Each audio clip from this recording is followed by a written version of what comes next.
Pag-aalis po ng bansa, hindi pwedeng maiwan ang passport.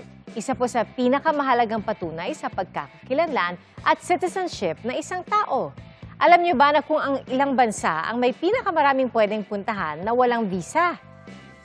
Sa pinakahuling Global Passport Index, nanguna ang Singapore sa halos 200 destinasyon na nasa listahan.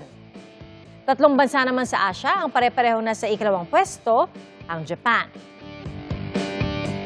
At ang kasama itong nasa East Asia na South Korea. Bansa naman sa gitnang silangan ng isa pang nasa top 2, ang United Arab Emirates. Ang pasaporte po nating mga Pilipino, bahagyang tumaas ang ranggo. Pero ilang teritoryo ba sa mundo ang pwedeng puntahan ng mga Pilipino na hindi po kailangan ng visa? Alamin sa pagsaksi ni Jamie Santos.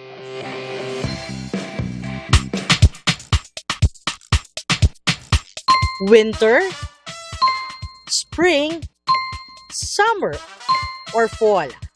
Na-experience na yan lahat ng mag-asawang Jaime at Tony kaka-travel. We started traveling nung after nung marriage namin. So 4 years ago.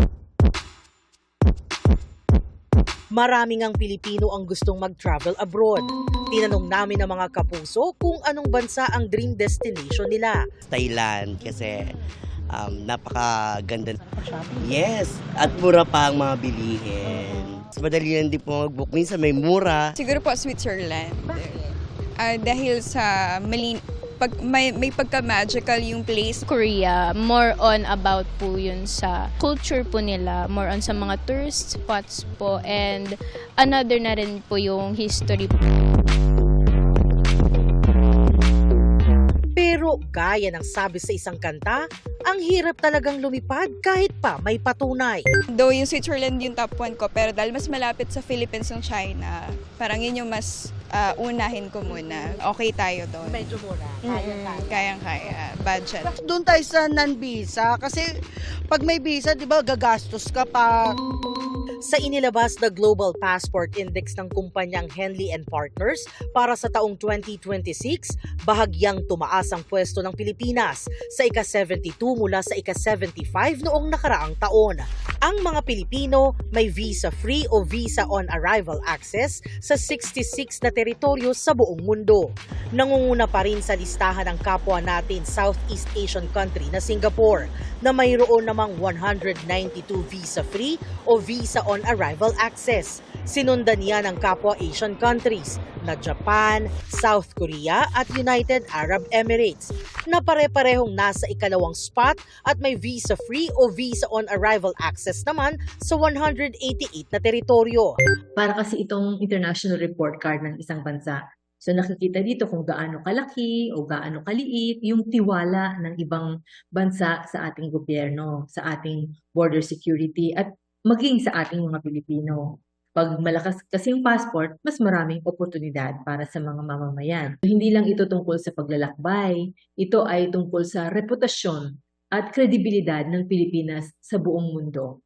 Batid ni na Jaime ang hirap makatravel abroad dahil may kahinaan ng Philippine passport. Medyo nako-compare natin yung sarili natin sa ibang mga stronger passport holders na they just need to book the flight and then they fly.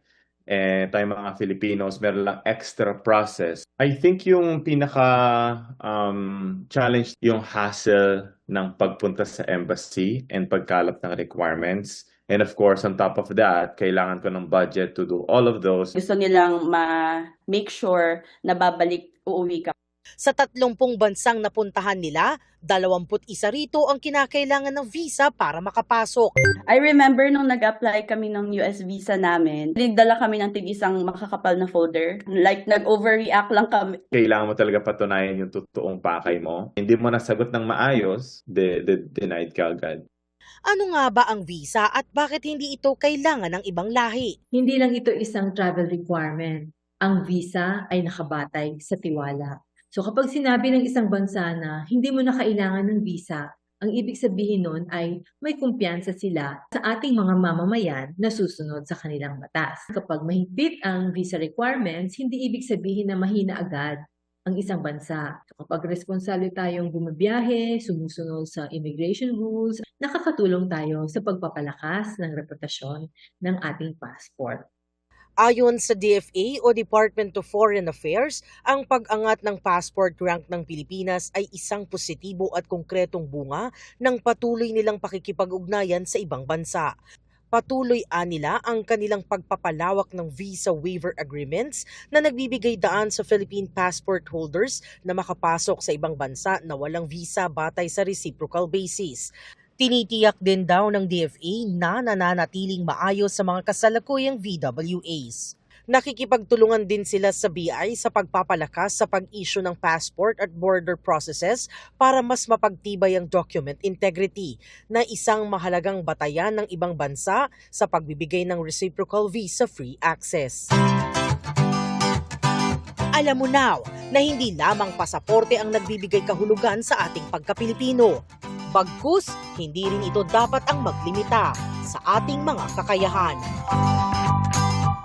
Ako, si Jamie Santos, ang inyong saksi. Patay isang rider matapos salpukin ng van sa Alicia Isabela. Sa video, makikita ang paglabas sa intersection ng isang motorsiklo nang masalpok ito ng parating na van. Kasamang naararo ng motorsiklo ang rider nito. Isinugod sa ospital ang rider pero nasawirin kalaunan. Ligtas naman ang driver at mga pasahero ng van. Ayon sa pulisya, nangako ang driver ng van na magbibigay ng tulong pinansyal sa naulilang pamilya ng rider.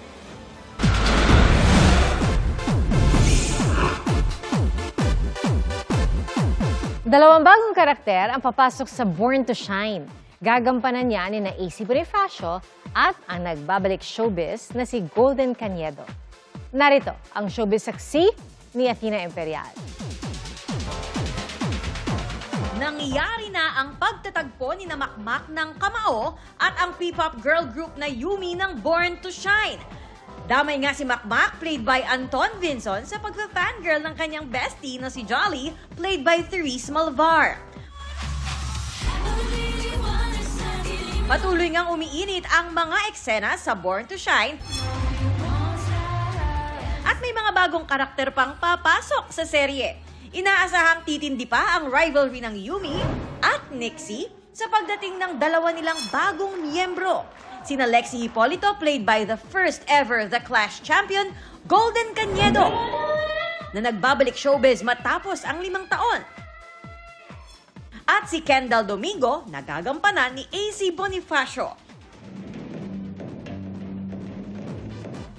First day of taping pa lang, hyped up na ang dalawa. I'm just glad to be here. I always love to do shows that celebrate performing and dancing and singing, and this is one of them, so I'm just glad to be part of it. Binigyan po ako agad ng opportunity dito sa Born to Shine. And of course po, na maipakita ko rin yung talent ko kasi it's my first time po sa serye, sa sayaw. Si Golden magbabalik din sa All Out Sundays ngayong linggo, kung saan magpe-perform ang Yumi kasama ang iba pang P-pop groups. Matapos naman ang 4 na taong relasyon, hiwalay na ang Korean superstars na sina IU at Lee Jong-suk. Kinumpirma ito ng kani-kanilang agency. Anila na pagdesisyonan ng dalawa na manatiling good colleagues. Bago kumpirmahin ang relasyon noong 2022, ilang taong naging magkaibigan sina IU at Lee Jong-suk. Ako si Athena Imperial, ang inyong saksi.